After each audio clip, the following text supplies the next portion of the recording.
He told me that she wouldn't see her 20th birthday. And I said, what can we do? And he said, nothing. That's when the panic really struck. My biggest fear is that I'm gonna lose my wife. Jim never left Mandy's side. He would lose his best friend. Next, two medical mysteries that defied the experts. Since she was a toddler, Tiffany House has been slowly losing the ability to move. And when a terrifying incident nearly cost the 7-year-old her life, Tiffany's parents find themselves facing their worst nightmare. It was frightening. I was afraid that something was crippling my daughter. Then, Amanda Gray's seemingly ordinary life is turned completely upside down when a terrifying disease causes her body to begin wasting away. At that point, I had to go and tell my family that I might not live through this. When illness strikes, we look to doctors to give us answers. But what if they can't? For these unlucky patients, diagnosis is a mystery.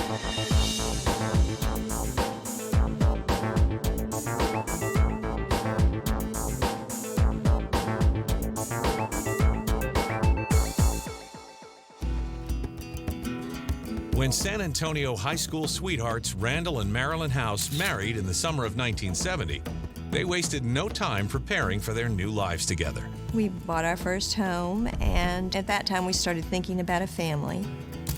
But that simple dream would soon turn into an unexpected struggle for the young couple. We tried for 3 or 4 or 5 years and never was successful at giving birth to a child. We decided we were going to adopt. Unfortunately, the road to adoption is not an easy one, and the process takes an enormous toll on both Randall and Marilyn. You go through an approval process. They come and visit you and decide if they think you're acceptable to raise a child.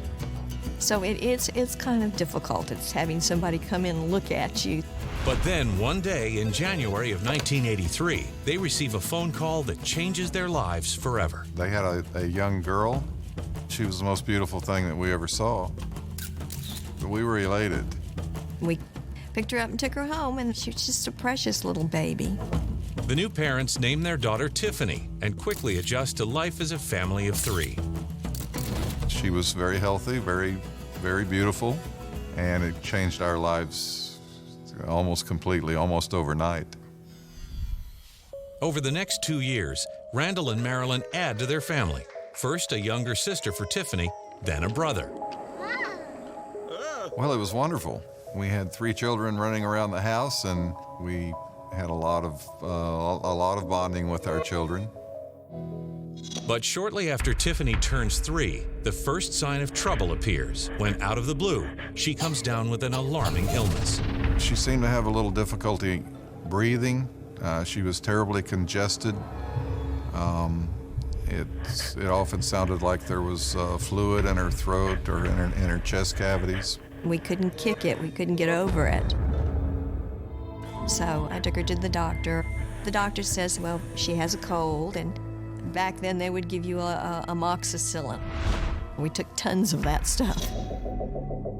But as the weeks roll by, Tiffany can't seem to shake the persistent colds.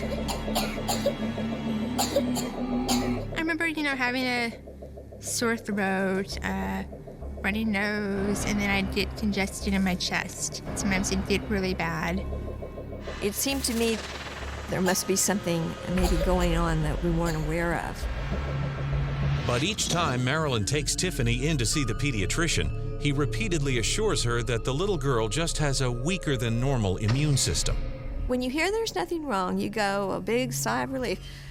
Okay, well, there's nothing wrong here then. Despite Tiffany's recurrent colds, she develops like a seemingly normal toddler. But a few weeks after her 4th birthday, Randall and Marilyn notice an unnerving new development. She always ran different than other children.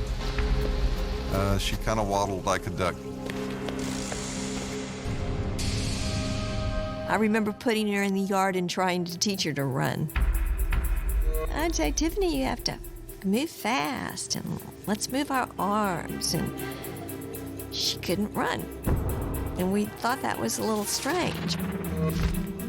Concerned, Marilyn schedules an appointment with the pediatrician, who gives the little girl a thorough head-to-toe exam. And he would say, well, she's normal, that, she's just developing her motor skills. And I would leave and sigh and think, okay, she's okay. Still, the Houses are eager to do whatever they can to help Tiffany along. And a few weeks later, her mother settles on a new approach. We had a little ballet school in the center near our home, and it's kind of a little girl thing to do, so I took her there for lessons. Marilyn can't wait to see her little ballerina in action. But her enthusiasm is short-lived when she realizes how much of a struggle it is for Tiffany to keep up.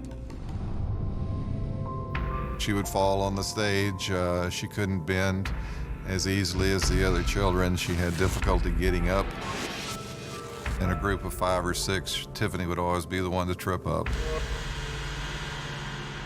And the teacher told me that Tiffany seemed to have weak abdominal muscles, that she couldn't do some of the things that the other children did. And that was the first time I'd ever heard anybody say anything like that about her. I was really afraid. We were worried about her, didn't know what to do with her or what was going on.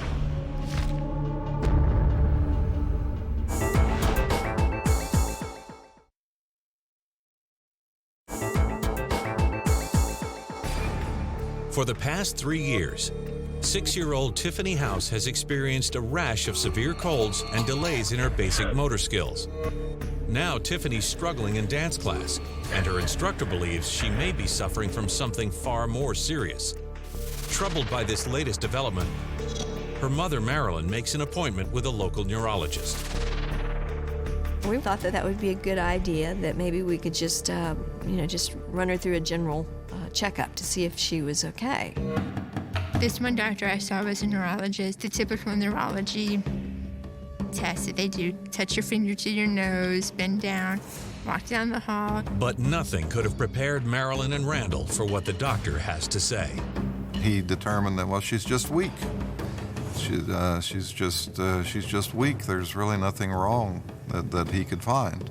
I told him, I had concerns that she would fall, that she didn't seem to keep up with other children athletically. And he said that she seemed to him to be normal, within the normal range. Distraught, the family heads home, unsure about what to do next. I just wasn't convinced that she would be okay. It was scary, yeah, especially for my wife, because she was always with Tiffany, and she was very, very concerned about her physical condition. With each passing day, it seems to Marilyn as if Tiffany is getting worse. And it isn't long before she begins to struggle with simple physical tasks. The stairs, going up the stairs. She'd pull herself. She'd pull on the banister. But she had difficulty. Also, I noticed that Tiffany was like a board. If she bent like this. She didn't arch. Even taking a trip in their SUV eventually becomes a challenge. Of course, they're a little bit off the ground. Well, the other kids would jump up on the step and get in. But Tiffany could not get in. Growing more concerned by the minute, Marilyn's next stop is a pediatric orthopedist. They did an x-ray in the office, and he saw the spine. There seemed to be a little narrowing, a little difference in the distance between the vertebrae. He just said, this is what seems to be the problem, why she doesn't bend, and that it's probably a congenital abnormality, something that happened at birth, and there was just no solution or nothing to do next. It was just what it was. And I can remember feeling a great sense of relief and even crying. Okay, she's, this is okay. She's okay now. Despite her diagnosis, Tiffany continues to challenge herself. And when she asks to join the swim team, Marilyn couldn't be happier.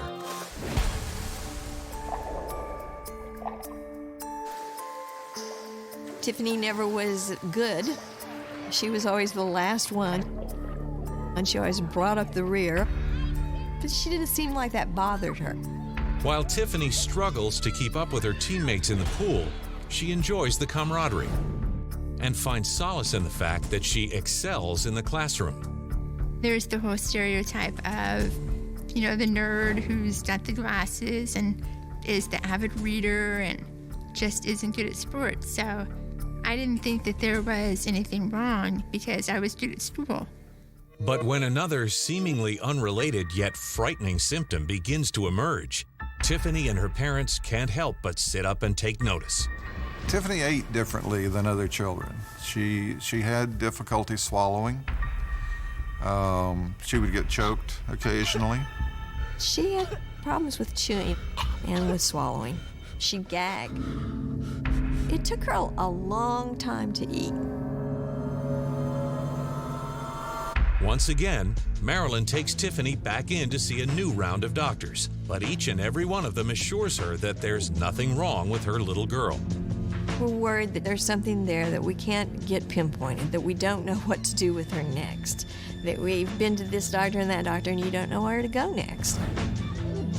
But little does the family know, a single terrifying incident is about to change everything. We got in the pool. The kids were all splashing around, and Tiffany jumped in the pool. Tiffany was having great difficulty keeping herself above the water, and she just did not have enough strength in her legs to propel herself. And she started going under.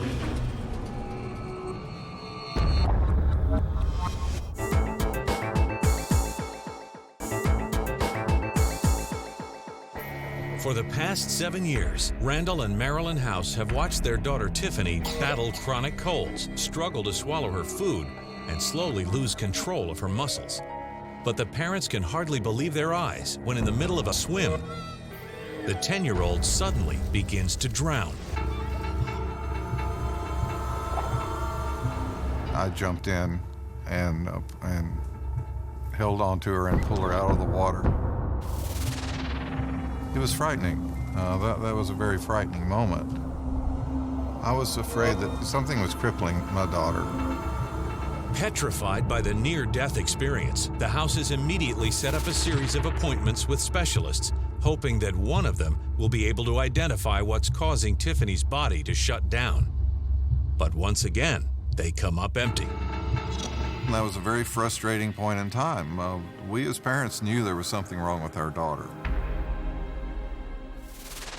But just when things seemed darkest for the Houses, Randall's cousin Roy, a pediatrician at the famed Mayo Clinic, pays them a visit. Desperate for some answers, they ask him to examine Tiffany. He told me to do 3 little things. He said to get on the floor and get up off the floor, to run down a hallway, and to go up and down a flight of stairs. After observing Tiffany attempt these simple tasks, Roy offers up an observation that shocks Marilyn and Randall to the core. He believes she's suffering from a type of myopathy, a degenerative muscle disease. You know, you think of people you've seen with muscle diseases, and you think, is this what's going to happen to Tiffany? Shaken by the possibilities, Marilyn immediately takes Tiffany to Minnesota's Mayo Clinic to meet with pediatric neurologist Dr. Mark Patterson. She had a history of always having some difficulty keeping up with other children, difficulty with frequent falls, but her parents were concerned that her strength had been deteriorating for about 18 months before I saw her. After giving Tiffany a rudimentary exam, Dr. Patterson is sure that something is indeed wrong. He promptly orders an electromyogram, or EMG, to determine if the problem is originating in Tiffany's nerves or her muscles. The first part is to stimulate the nerves electrically and to take a very fine needle and to insert that into the muscle And by looking at the pattern of electrical activation on the screen of the instrument, it's possible to determine if the problem arises in the nerve or is a primary problem in the muscle. He stayed with Tiffany and talked to her during the whole thing. It's an agonizing procedure that Tiffany bravely endures. And when it's over, Dr. Patterson is confident that he's uncovered a significant piece of the puzzle. The EMG showed changes suggestive of a muscle disease. The next step was to perform a muscle biopsy to obtain a piece of muscle that could be examined under the microscope and also studied with special biochemical tests. I remember that it was very painful. I remember waking up and it hurt. Tiffany and Marilyn anxiously wait for the test results. But when the findings come in later that day, Dr. Patterson is blown away by what he sees. The muscle biopsy showed that the muscle fibers were filled with glycogen. Glycogen is the storage form of glucose, the body's major energy supply. And if glycogen is not converted into glucose when the body needs it, muscle function is greatly diminished. In Tiffany's case, there's a deficiency of one of the enzymes which normally breaks down this storage form of glycogen to release glucose for the body's metabolism. The excess glycogen in the muscle biopsy is the final clue Dr. Patterson needs to make his diagnosis.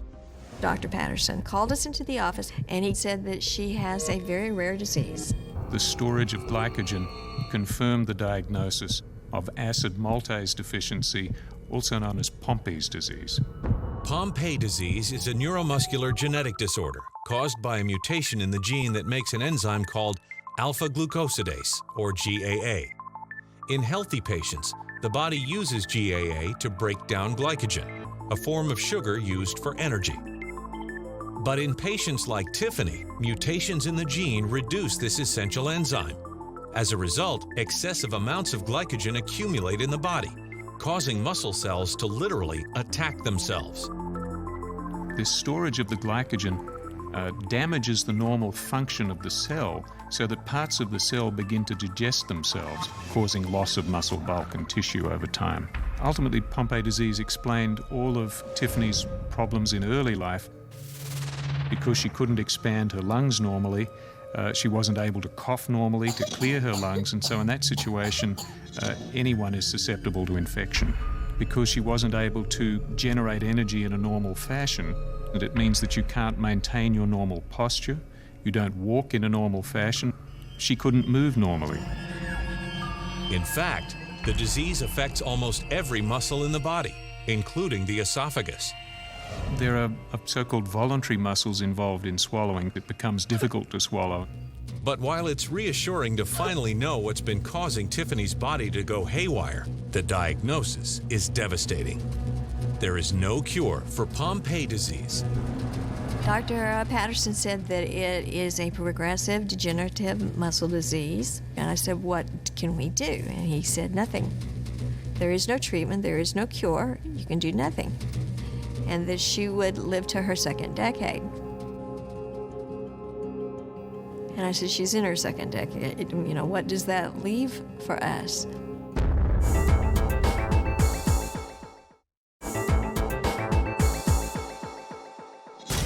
"11-year-old Tiffany House has been living with an inexplicable and debilitating disorder for more than 8 years. But now, Dr. Mark Patterson is confident that she's suffering from Pompe disease, an extremely rare and degenerative muscle condition that could take her life at any given moment. He said, well, you know, I can't tell you that she will live a week or a month, a year. It would just depend on, you know, what the circumstances. It tends to particularly involve the muscles of respiration, so that progressive weakness of those muscles leads to respiratory failure and, without treatment, to death. He described the disease to me, that there was no cure for the disease, that it was progressive, and he told me that she wouldn't see her 20th birthday.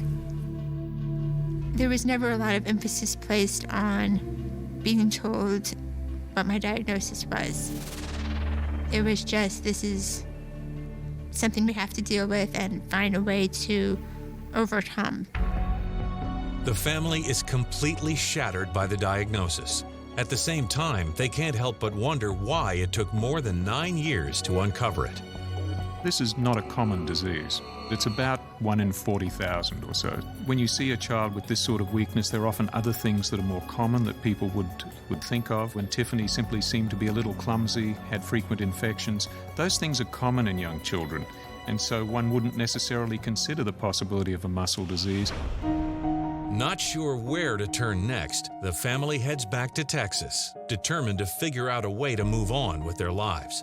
But 2 weeks later, Tiffany's condition takes a harrowing nosedive. She was developing all sorts of rapid problems. You could notice some significant changes in her breathing. She lost the ability to walk. Sometimes I would have to carry her, and I couldn't do that in all situations. So I had bought a wheelchair, and I had to make her use it. Eventually, after a few fights and stuff, she would use it. And then, of course, she couldn't do without it. Tiffany's scared to death. We're scared to death. Just having the cold facts presented to you like that, you realize that, life's life's pretty darn short. Tiffany's fate looks grim, but the Houses refuse to accept a death sentence for their daughter. With their own money, they fund the first medical conference for Pompe disease right in San Antonio. We brought in 15 or so of the key researchers around the world. That really got things rolling. Not long afterwards, Tiffany participates in a medical trial with a cutting-edge enzyme replacement therapy designed to allow her body to break down glycogen once again. The results are nothing short of astounding. It changed my life. I mean, it was a huge change. She's a lot stronger. It's made a difference in what she can do. She can now, she can bend from the waist, maybe pick up something. There's just everyday things that she wasn't able to do. The treatment, which she'll be on for the rest of her life, has slowed down Tiffany's muscle degeneration and allowed her to regain her independence. Today, she's still confined to her wheelchair, but the 25-year-old has defied all of her doctor's expectations. I'm the president of our patient organization. I'm a board member of the International Pompe Association, so that's keeping me pretty busy. I like to spend a lot of time with my niece when I can. She's growing up so fast, and it's really fun to watch. Currently in her second year of law school, Tiffany continues to beat the odds. When she graduates, she hopes to work as an advocate for the disabled. She'll make a darn good lawyer. She's already contributed a lot to society, and I know she'll continue that. I always thought there was something special about Tiffany, and I don't know if that was because she was mine or what, but when we first adopted her, I thought, this kid is pretty special. It was always, okay, yes, this is what you have, but it was never made to be, this is all that you are. I've learned a lot about perseverance.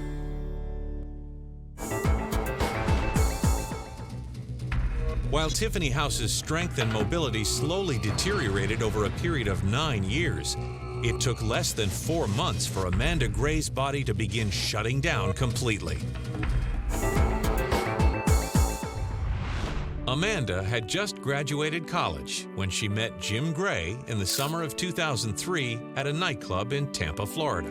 I was 22, and it was pretty much love at first sight. The new couple soon finds a house, and Amanda quickly becomes like a second mother to Jim's 5-year-old daughter, Skylar. I have a daughter from a previous relationship. They hit it off immediately, like two peas in a pod. In April of 2005, Jim and Amanda marry, and soon after welcome their son James into the family.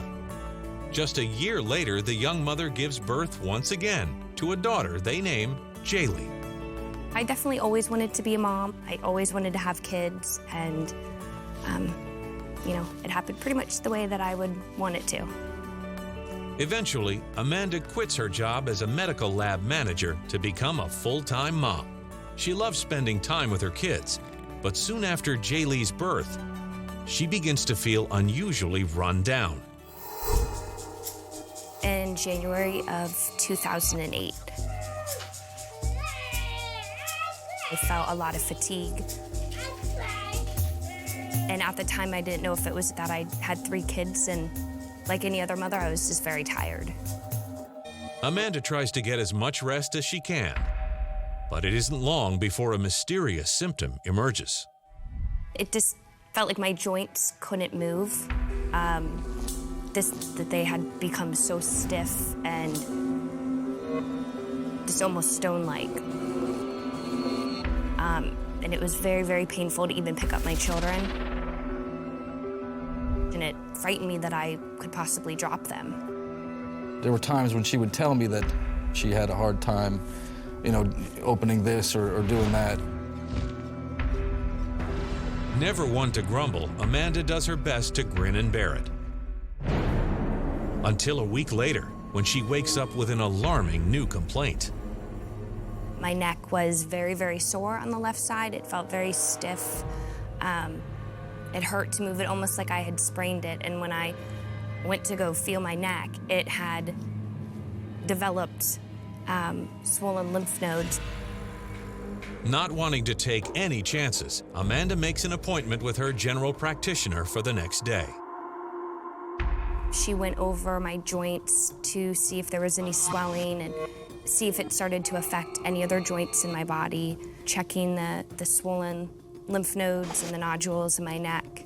She was thinking it was mono, so we definitely were listening to the doctor and felt that that's probably what it was.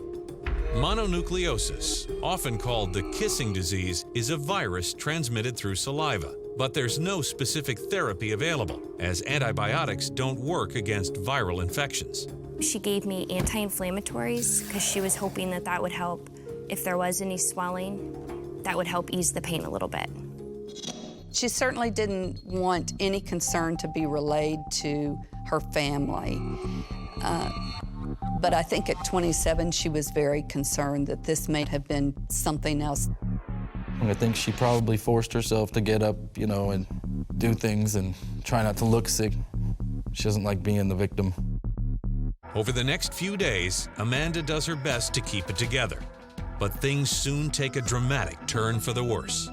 One night I just was feeling really, really bad, and I started to get chills.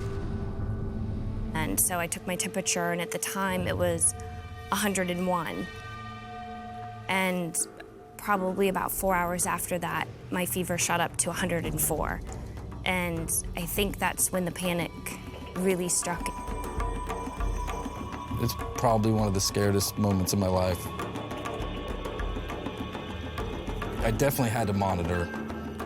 I set an alarm clock for, every 4 hours. I gave her her pills, kept her for about a week fighting that fever, and they just kept saying, it should go away, it should go away. But it didn't.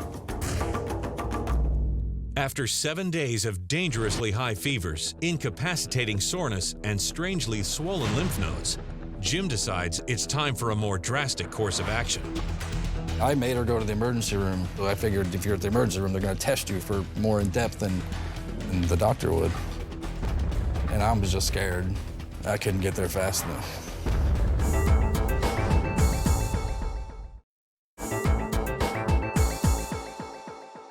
For the past 7 days, Amanda Gray has been suffering from dangerously high fevers. But when they show no sign of breaking, Amanda's husband takes matters into his own hands, rushing her to the nearest hospital. My fever just got so high that it was hard to do anything. They brought me in pretty fast. They did some more blood work. They did some general chest x-rays to check for pneumonia, and they gave me some acetaminophen to help bring down the fever. A few hours later, the results of Amanda's blood test come in, and doctors aren't too surprised with the findings. My diagnosis was lymphadenitis, and that's all they had said at the time. Lymphadenitis is an inflammation of the lymph nodes, often associated with a viral infection. The inflamed lymph nodes can be all over the body or localized to one region. Symptoms usually include fatigue and high fevers. The doctor explains that there's no specific treatment for the condition. Amanda will just have to let the infection run its course. When I left the hospital, I was very angry and very frustrated. I didn't know how I was going to take care of my children or what was going to happen to me. Over the next week, Amanda's frustration only grows as she gradually loses her appetite and begins dropping weight at a startling pace. You could see her ribs, you know, when she would take her shirt off. I mean, her bones would stick out. She looked unhealthy. I knew that I was starting to lose weight. You could see it in my face, definitely my cheekbones and my collarbone. She was convinced that there was something wrong with her, and it just seemed like the doctor wasn't taking her very seriously. Unwilling to watch his wife simply waste away, Jim insists that she go back to her primary care physician.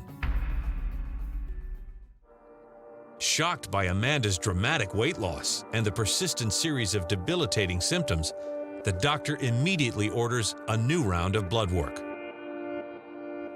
I thought he would definitely give me an answer, and then I'd be able to come home and maybe have some magic cure for what was wrong. But that's not the way it went. When the findings come in, it's clear that Amanda's white blood cell count is lower than ever.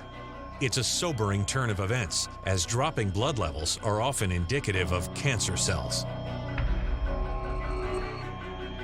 Due to my symptoms and the way my blood work came out with the low platelets and blood counts, they felt that I could possibly have lymphoma or leukemia.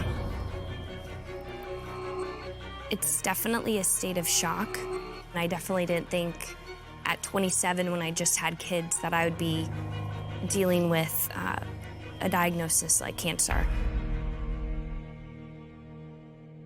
In my mind, it was a definite, I have cancer, I have to go through all these things, and what am I gonna tell my kids, and you know, what kind of treatments am I gonna have? They wanted to admit me immediately into the hospital. I can remember driving there as fast as I could, on the phone with her. You know, she was crying hysterically and saying, you know, I have cancer, what am I gonna do? You know, how could this happen to me? Terrified by the possibilities, Amanda bravely checks herself into the hospital, and the doctor promptly orders a battery of tests to confirm his hunch. They started doing test after test after test. I had x-rays done, I had some CAT scans done. They also set me up for a lymph node biopsy and a bone marrow test. I remember Jim walking with me down to the surgery room and just being very scared about just what they were gonna find. She was crying and tears were just streaming down her eyes, and she's saying, you know, what am I gonna do? Yeah, it breaks your heart. Jim never left Mandy's side. He just embraced it to the point of it was, he would lose his best friend. The worst thing that I was thinking at that point was that I might not have that long to live if the cancer had spread, and I figured that I probably did have cancer, but to what extent? Then, after 6 agonizing days in the hospital, one of the key test results finally comes in. I did get the bone marrow biopsy test back, and the results came back negative. It gave us a little bit of hope, but we were still waiting for the lymph node biopsy.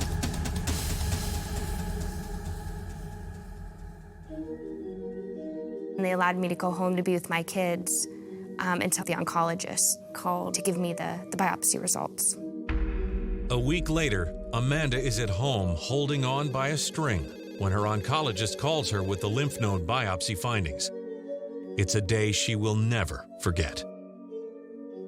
He actually told her she had the most aggressive form of lymphoma he had ever seen. What ran through my mind was if it's spreading through my lymph nodes fast, it can spread through my body even faster. Lymphoma is a type of blood cancer that occurs when lymphocytes, white blood cells that help protect the body from infection and disease, begin behaving abnormally. They may divide faster than normal cells, or they may live longer than they're supposed to. But regardless of the irregularity, lymphoma can be a potentially deadly form of cancer. I think at that point was one of the lowest points I had. I had to go and tell my family that I might not live through this.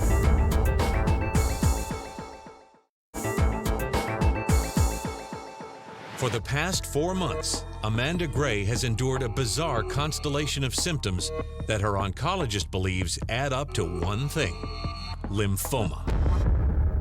But before she starts chemotherapy, the doctor does his due diligence and gets a second opinion on the lymph node biopsy from an out-of-state specialist.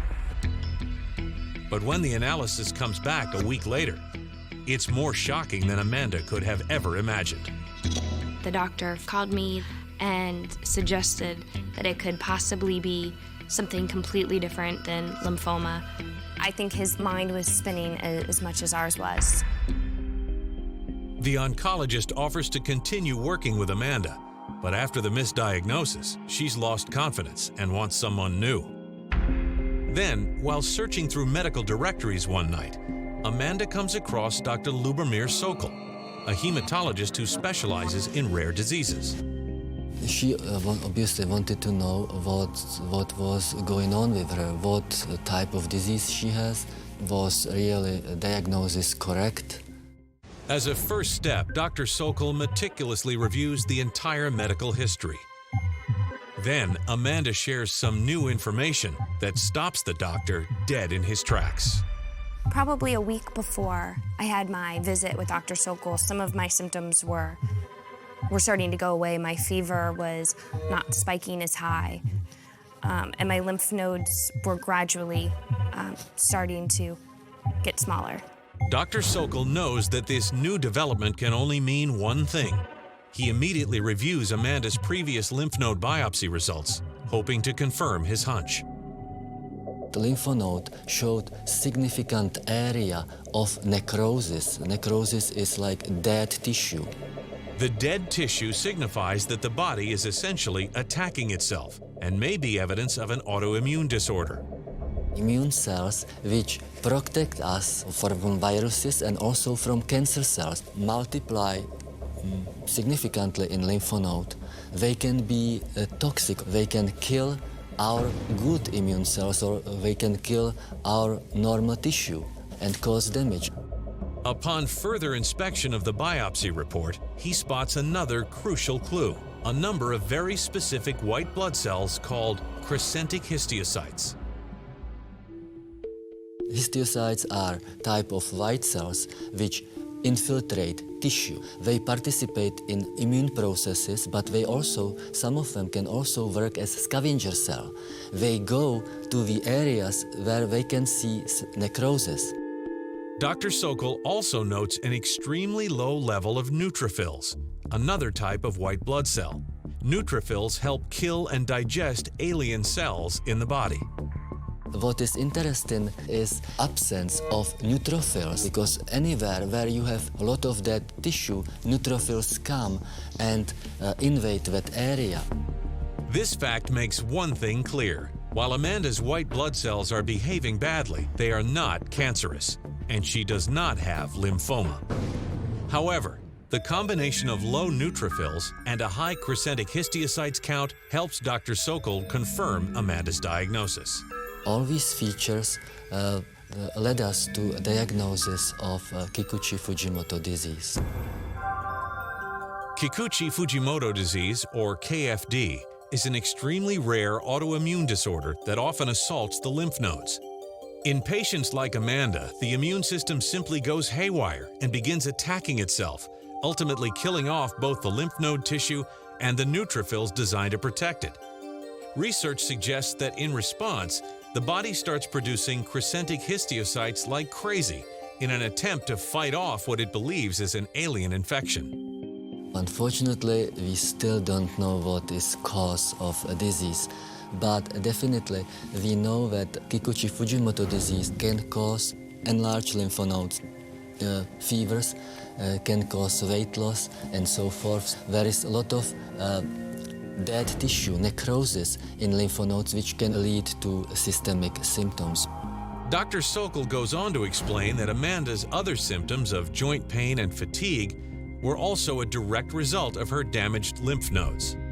I think I was a little shocked that I had something so rare, but I think very relieved because it was so much better than lymphoma that I was thrilled that it was anything but cancer.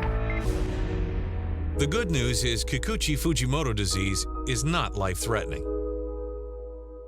Ironically, the greatest danger patients face is unnecessary treatments.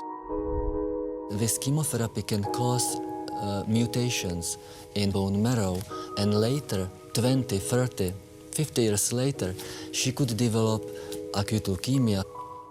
I was very relieved that I did not have to go through chemotherapy. I was relieved that within a couple months I would be back to my normal self without having to go through anything. Grateful to finally have a solid diagnosis in hand, Amanda can't help but wonder why none of her many doctors could pinpoint the origin of her symptoms. I think in any patients like that who present with enlarged lymph nodes, you have to always think about a lymphoma. Another reason is that this disease is extremely rare and not everybody is familiar with this condition. 50 to 80% of all cases described in literature came from Asian countries. While Dr. Sokol cannot say exactly why Amanda mysteriously came down with Kikuchi Fujimoto disease, he is confident that she can be treated and will eventually recover. You can relieve their systemic symptoms with non-steroidal anti-inflammatory drugs. Rarely, patients require treatment with corticosteroids. Prognosis is excellent. When she got that diagnosis, it was like, oh my goodness, however rare this is, you know, we've been blessed. A big weight was lifted. Everything you were afraid you were gonna lose just got handed back to you, and everything's gonna be all right. Today, Amanda is fully recovered and has plunged back into life as a wife and mother. But the experience has changed her forever. I think that it's definitely made my family a lot stronger and a lot closer, especially between Jim and I. She is the same Amanda she was before, with a little extra dressing. You know, just a little something extra in her spirit. Mandy will say to this day, I cherish every day because tomorrow could be something different. And I think she truly believes that. I think I definitely learned that I'm a pretty strong person when I want to be, and that you have to keep going no matter what anybody else says to you.